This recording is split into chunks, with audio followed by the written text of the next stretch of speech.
Hi, everybody. Come gather round, people, wherever you're on, and admit that our country don't feel like our home. And Wait for people to join. Louder than those who condone. If a tweet to you is worth saving, then lift up your voices and put down your phones for the time. They are a-changing. Welcome, everybody. Come women and men who hashtag me too. And believe me when I say that we believe you, for weak is the man. I see that we're getting a good group here. Thanks for coming. I'm going to tell you, Arctic sea ice. It doesn't sound sexy. It doesn't really sound like something that you just want to go on the street and say, hey, let's talk about Arctic sea ice. It isn't. But yet this week, Arctic sea ice articles have been all over, and let me get myself comfortable here, have been all over progressive media, all over some on mainstream media, and definitely in the science circles, and in the foreign news press that I watch. Democracy Now! Had a piece on it today. In fact, I'm going to show you a little clip of a scientist. They had, RT had a thing on it. You know, everybody is doing a little something about it in their medium. But I wanted to start with something different. Okay. Everybody knows, you know, sea ice, sea ice, sea ice. We're talking about the sea ice, it's melting. But you know what? Tonight, I'm going to start out and I'm going to tell you what it is, just to start. Okay, so for some of you, it'll be redundant, but for some of you, it might just clarify a little bit about why it's important and what I'm talking about. Okay, so sea ice is frozen seawater that floats on the ocean surface, blanketing millions of square kilometers. Sea ice forms and melts with the polar seasons, affecting both human activity and biological habitat. In the Arctic, some sea ice persists year after year, whereas almost all Southern Ocean or Antarctic sea ice is seasonal ice, meaning it melts away and reforms annually. While both Arctic and Antarctic ice are of vital importance to the marine mammals and birds for which they are habitats, sea ice in the Arctic appears to play a more crucial role in regulating the climate. Sea ice regulates exchanges of heat, moisture, and salinity in the polar oceans.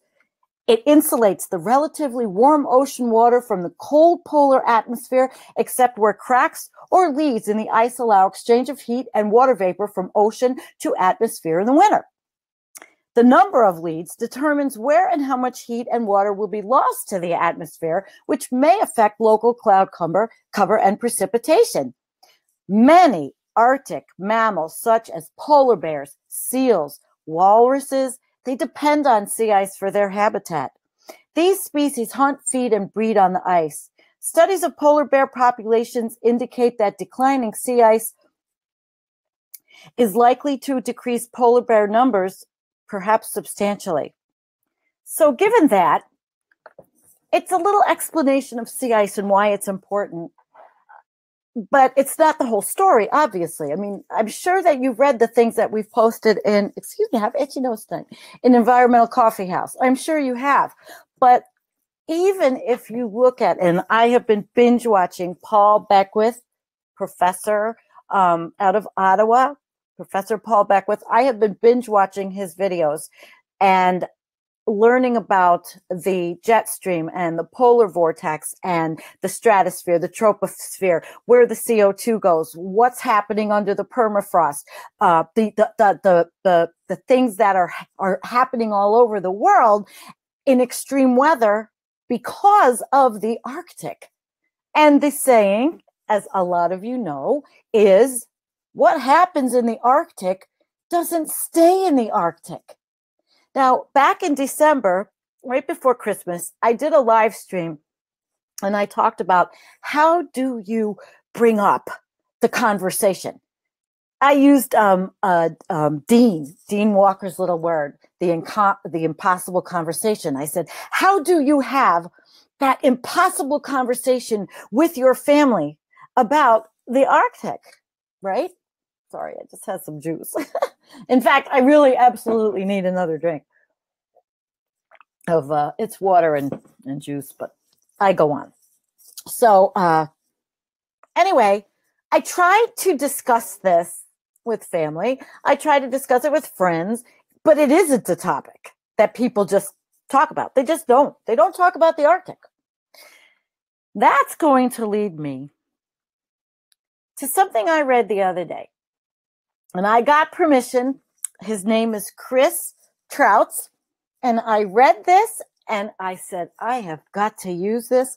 He is saying things that I think, but yet there are so many issues and so much activism going on around the world that perhaps there are some people that really don't understand how important what happens in the Arctic is to us. Okay?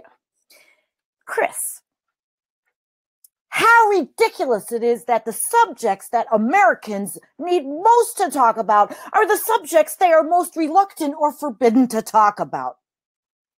This is one of them. Sea ice, or the lack thereof. If we all don't get our faces out of the corporate media's ass and start talking about what is really going on in this world, it isn't going to matter if their guns if there's guns in your child's school or not. It won't matter who sits in the Oval Office, and it certainly won't matter who won the Super Bowl. None of it will matter. Stop thinking that this is an issue your grandchildren are going to have to deal with, unless your grandchildren are alive right now. The red line on this chart, and he had a chart below, but I'm not going to show it to you at this moment. He says it's the perfect color, red, because the Arctic sea ice is truly redlining. Forget about the by year 2100 bullshit the corporate media is spewing. We're going to see the dreaded Blue Ocean event this summer or the next, which will kick off the really rapid planetary warming that this red line may indicate has already begun. The planet, without its polar ice cap, does not support mammals. Let's get our heads in the right frame of mind, and let's start the discussion with that sentence. The planet, without its polar ice caps, does not support mammals. I really liked what Chris said. He said it better than I could have. And I tend to be more of the optimist and the hopium taker in these situations. But this week, and all the videos that I watch of Paul's and understanding climate change, and I had a conversation with Torstein Vidal in Greenland, and he charts, as I've told you a million times, I share him, he charts the Arctic ice. I am not trying to be an alarmist here, and I'm telling you right now, I'm not. But this is stuff that's happening, and it's going to change how we live. It's going to change with the rise of the oceans. And Judy's with us now. She says, welcome everyone, please share the link. She lives in Florida, and so she's going to see this sea rise. And sure, listen to it in Target. I won't use any bad words anymore. I won't say bullshit anymore, okay? Even though that's my favorite word in the whole language is shit. I don't know, it just describes a lot. Describes my mood lately, describes my pain. Well, anyway, so let's go on.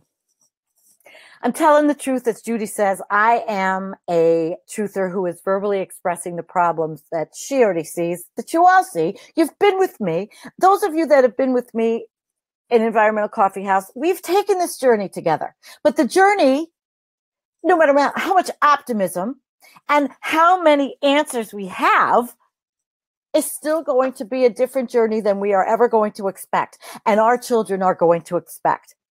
And that is one of the reasons why I was over talking to my Amish neighbor. And I even got in again to him a little bit more about what he sees in the skies and what is happening in the Arctic. He knows the Arctic. And what they may have to do to prepare for the changes that are coming. The changes could be slow. We don't know any time. I can't sit here and tell you this is going to happen when. But when there's a blue ocean event, and it could be next year. It could be next year.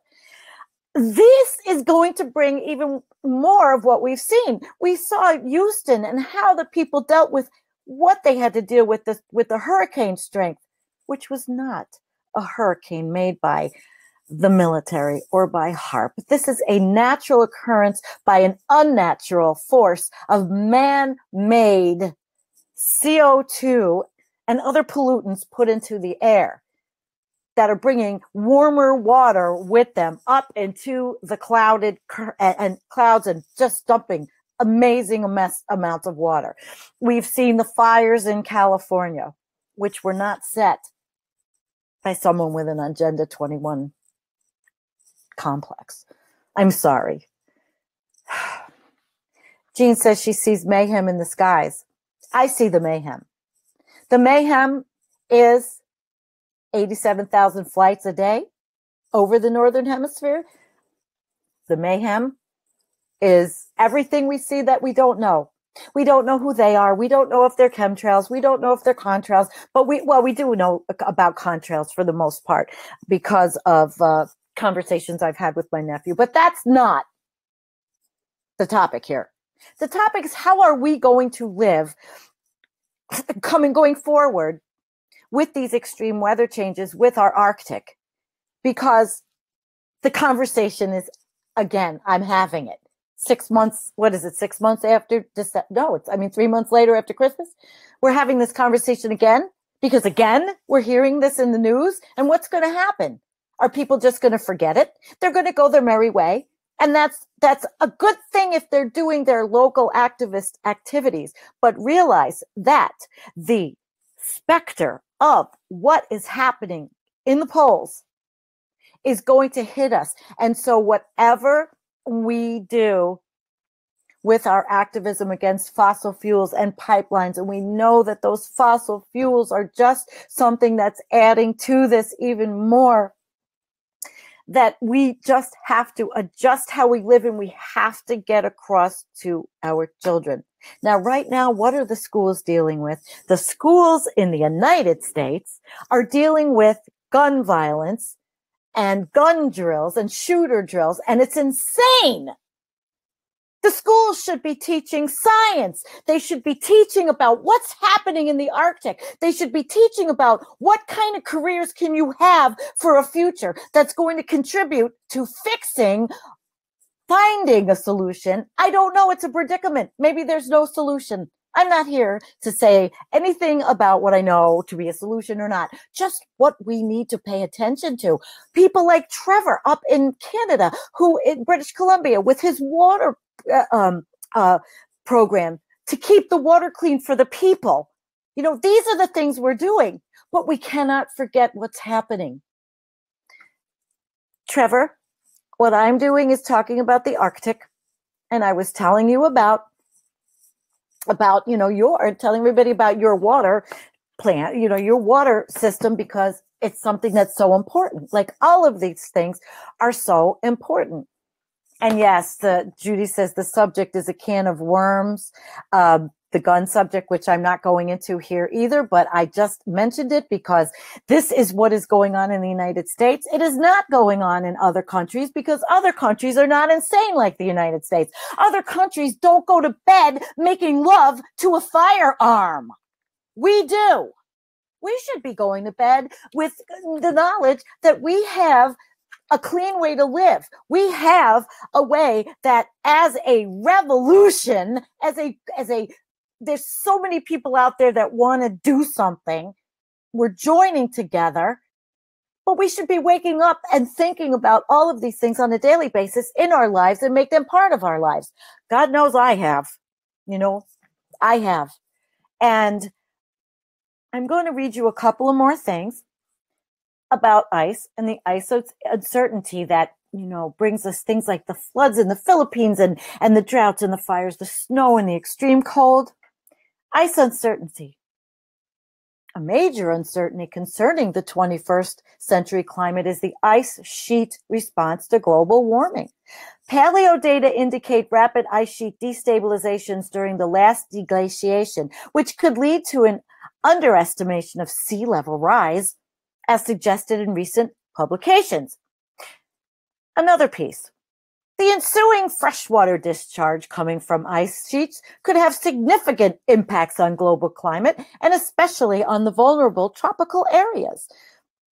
I will put all of these things into the notes on the live stream when it's done. Then we come to Sam Carana, the Arctic, the person that has many pages, scientist. Whether Sam Carana is a person, a lot of people, a cover for someone, he is, that page is a wealth of information.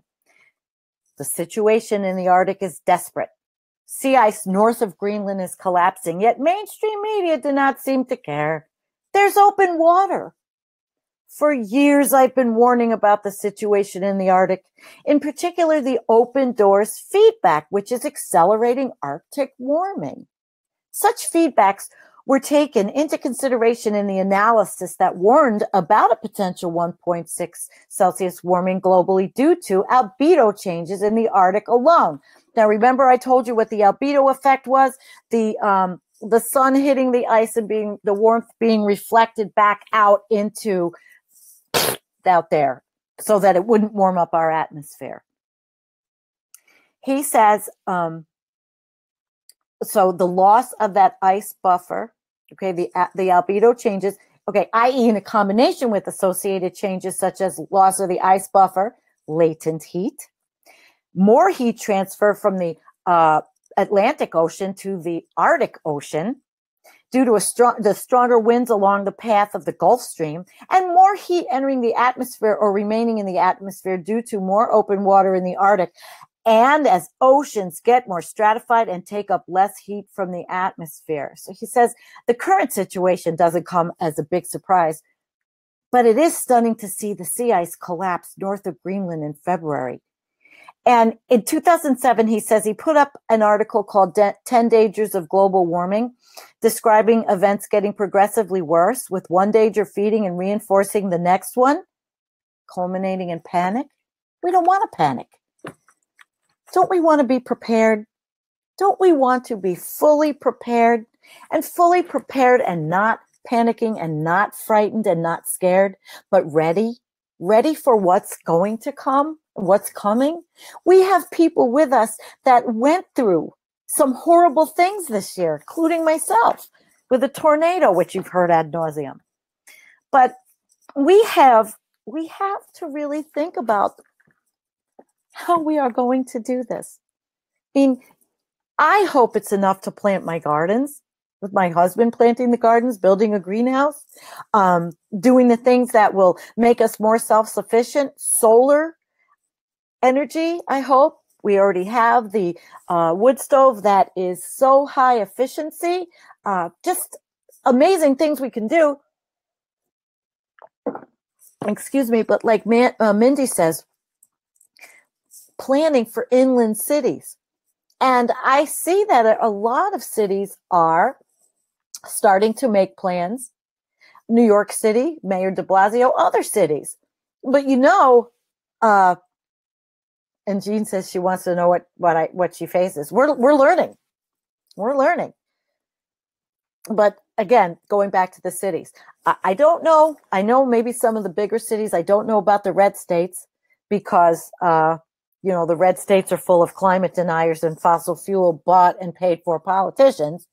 So I can't say, but that is really something that has to be addressed in our United States, in everywhere, in Europe, everywhere, Canada.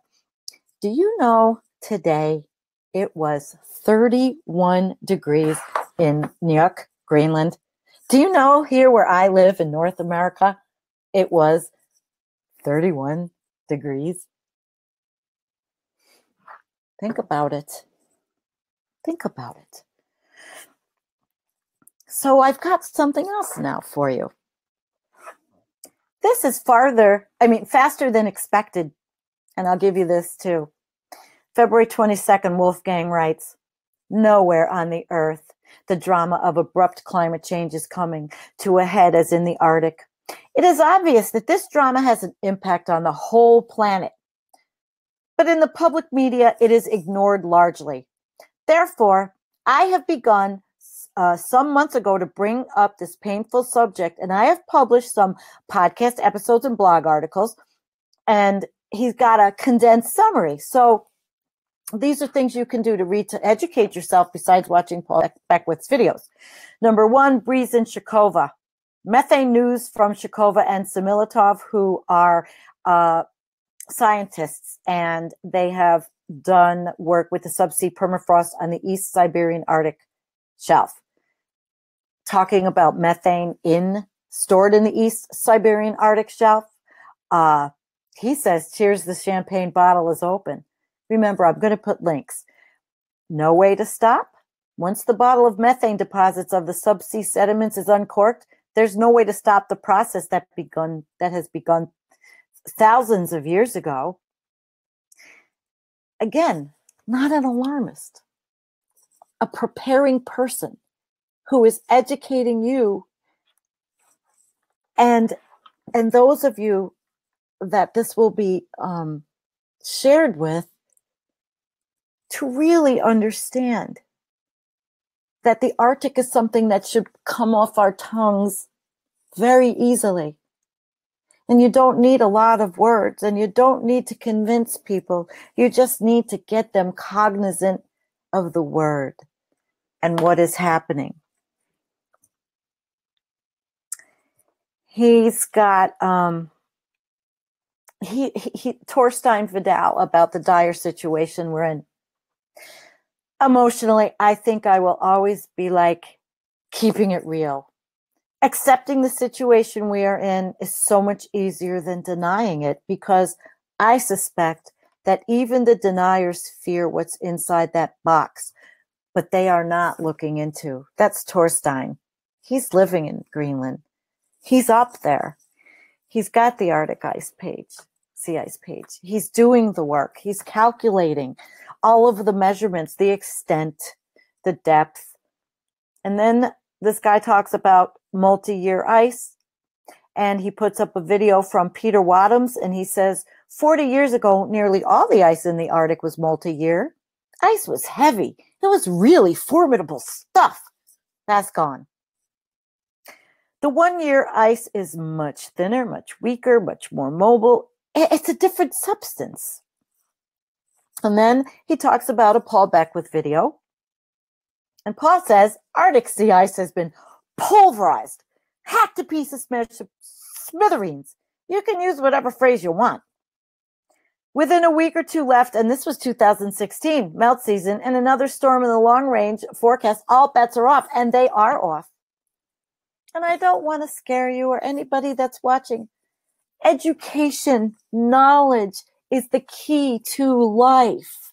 The key to a meaningful life is knowledge. And knowledge in what is going on in our world, on our planet, is just so important. And that's my aim here. That is my aim here. But I am obsessed with the Arctic, and I guess you all know that. But rightly so. Rightly so.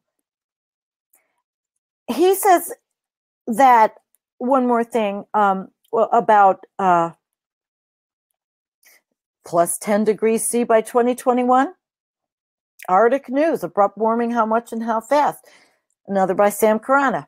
In summary, adding up all the warming associated with the above elements results in a total potential global temperature rise, land and ocean, of more than 10 degrees Celsius or 18 degrees Fahrenheit in a matter of years. By early as 2021, assuming that no geoengineering will take place over the next few years.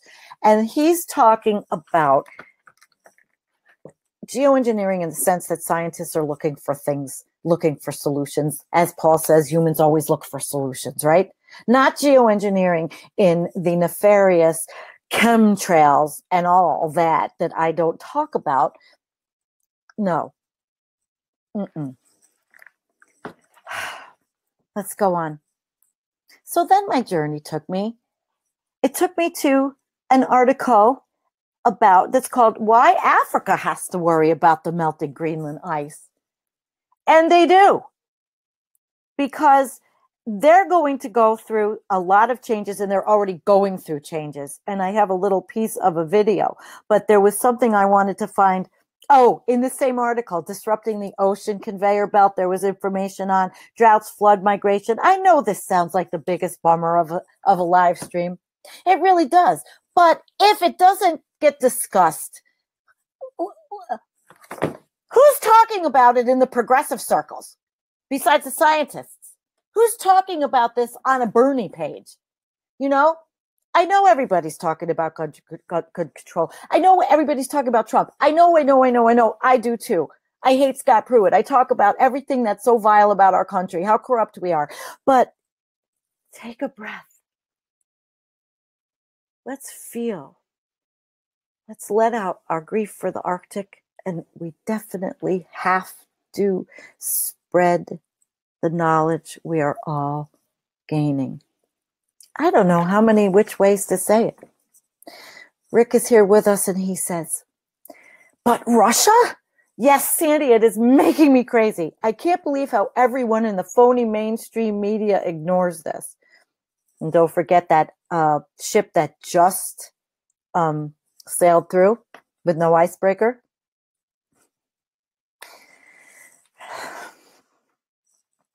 It is, Jean says, I am growing indoors. The Arctic is dire. Well, it's dire, of course, but we don't know how long. So do we live our quality lives? Absolutely, we live our quality lives. Absolutely, we live day by day in a quality way. I'm just going to see, I took out quite a bit, and I really wanted to make sure that I had everything covered that I wanted to cover with you.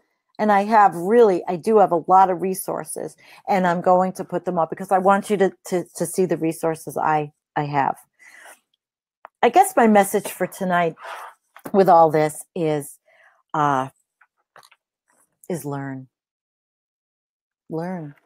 Don't be scared. Talk about unprecedented. This is the Arctic Sea Ice blog. In the preceding post on global sea ice minimum records getting broken for the third year in a row, I mentioned how the situation in the Pacific side of the Arctic was quite unprecedented, with the sea ice graph for the Bering Sea showing a sharp downturn and even a small one from the Chukchi Sea. Unprecedented. You hear the word unprecedented?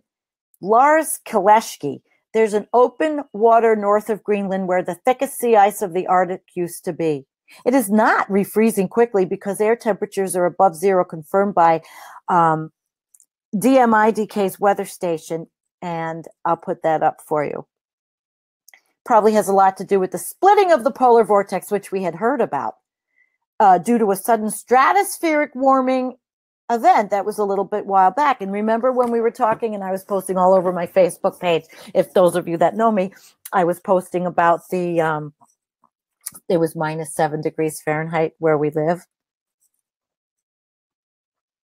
Ed, the conveyor belt controls our weather. The more fresh water that goes into the ocean, the slower the belt gets, causing our weather to become unpredictable. You're right. And I wish Patrick McNulty was here tonight with us in the conversation. And you remember the video I did with him with his ocean tunnels. People are coming up with solutions. They want it. They want this to stop. But I am not here to tell you. Oh boy, we have a little glitch. We lost our power twice. Just in case we do, I think it might stay on, but I do have my flashlight, if it works. It snows 2 inches and we lose our power here. I don't know. It just seems to happen. Little municipality shit happens. But when I have solar, I'm not going to have to worry about that, will I? We want to be totally self-sufficient. Okay. I've read quite a bit. We've talked quite a bit. I'm not going to take the whole night up. Going to look at a couple more. Elena. Hello, Elena Cifuentes. It's colder than usual in February. Although I hate global warming, it seems to be reversing our unusually high temperatures. I don't get it. That's why I'm here to tell you where to go. Paul Beckwith's Facebook, Paul Beckwith's YouTube. Learn from his videos. It will tell you why. The polar vortex, in my totally unscientific manner, came open, and the cold air that it normally holds in came rushing down to the northeast. The warm air stayed and is melting, and the old sea ice is not there. There's only young, very thin sea ice. And the reversal is going to be something we're going to see. I'll talk about more in the future. Mindy talked about how we do the cities. What are the cities going to do? I live rurally. We're doing what we can do. But we really don't have the answers. The answers I don't have. No one does. But my message is, as I say over and over and over again, learn, be aware, be awake, and share it. Always get a word in everywhere you go about the Arctic. I do. I don't think people think I'm crazy, because I'm saying it in such a way where I'm bringing it into an ordinary conversation and I'm not scaring anybody. But people have to know beyond watching My 600-Pound Life or HBO Divorce or any of the shows that are on television. They have to know. And yes, Jean, the polar vortex equals the jet stream. You've been watching your Paul. And Meryl, hi Meryl. Meryl says the jet stream has become wacky. Yep, wacky. That's what's happening, wacky. Now, I'm having a lot of snow, and they said we were going to have it, which is probably not unusual for the time of year, but it was 70, the other day. We have had a melt thaw here that's been insane. We had a flood. The stream had an ice jam, jumped it, went in the yard, and we had an ice skating rink with the melting and the thawing and the melting and the thawing. What a mess this year. But I don't see it stopping. And when Paul Beckwith tells me to get the sandbags and put them around the side of my house that has the potential for the creek water to come down, I'm listening and I'm planning. So as sustainable as I can be, as you can be, even in an apartment in the city. Here's something I think about. Those of you that live in cities, those of you that rent in apartments, talk to the landlords. Drop it to them. Solar. We want solar. We want renewables. It's the way of the future. Walk away. Just always plant that seed. The seed is the most important thing to plant. I think I've planted my seed. Not that way. My knowledge seed. It's not that great. I don't remember a lot, but I have a lot of passion and I want to give it to you. So let's make our little plans. Think about how we're going to live our life. Think about what we want to do for children and grandchildren. And Meryl, you're in the city. So being in the city, you've got a different set of circumstances than I do. But we're all in this together. And because we're all in this together, and those of you that are here are awake, those of you that are in this whole movement and are understanding are awake, at least we're in this together. And we'll be together because of the internet, as long as we have this. So tonight, I want to thank you for coming. I'm going to try to make the song, The Times They Are Changing. Maybe we'll go out with that song. I came in with the song. I really like it. I was going to play a little clip from, whatchamacallit tonight, Amy Goodman's Democracy Now! It was a scientist, but I'll put that And oh, Heidi's leaving. Hi, Heidi. She's got to get to Whole Foods. And Meryl, you've got the right answer. Community gardens, rooftop gardens, all of these things have to be started, and they are. Outside of New York City, there's to ship their greens out. But for now, I'm going to thank you, and we're going to listen as we go. I played it in the beginning. Oops. And I'm going to play it in the end. Come gather round, people, wherever you're on. Can you hear it? And admit that our country don't feel like a home, and that silence speaks louder. Here's my low tech. If a tree to you is worth saving, then lift up your voices and put down your phones, for the times they are a-changing.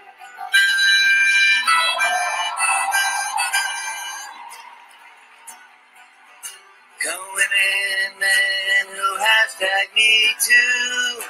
And believe me when I say that we believe you. For weak is the man who calls truth fake news. Time's up, our silence we're breaking. And even though Mel Gibson was in Daddy's home too, well, the times they are a-changing. Come athletes with platforms throughout the land, who by taking a knee are taking a stand. And before you shout out that they should be banned, listen to what they are saying. Perhaps they'd stand up if you reached out your hand. Well, the times they are a-changing. That was Jimmy Farrow. And brandish your pen to fend off his attacks. Look past what he says and look at how he acts. The fire and fury is raging, for his words can hurt, but your words can fight back. New York Times, they aren't a failing. Come leaders who bully like internet trolls, we'll curse you in 4 little words, love and hope. For we will go high even when you go low. The order is rearranging. For you have the power, but we have the vote. The times they are a-changing. Yay! That was Jimmy Farrell's version. I really liked it. And of course, I like the Bob Dylan version. Thank you for coming. The times they are a-changing. But it's what we do with it. And we can make it better. Peace. I love you. Don't forget, what goes on in the Arctic doesn't stay in the Arctic. I love you guys. Peace. Good night.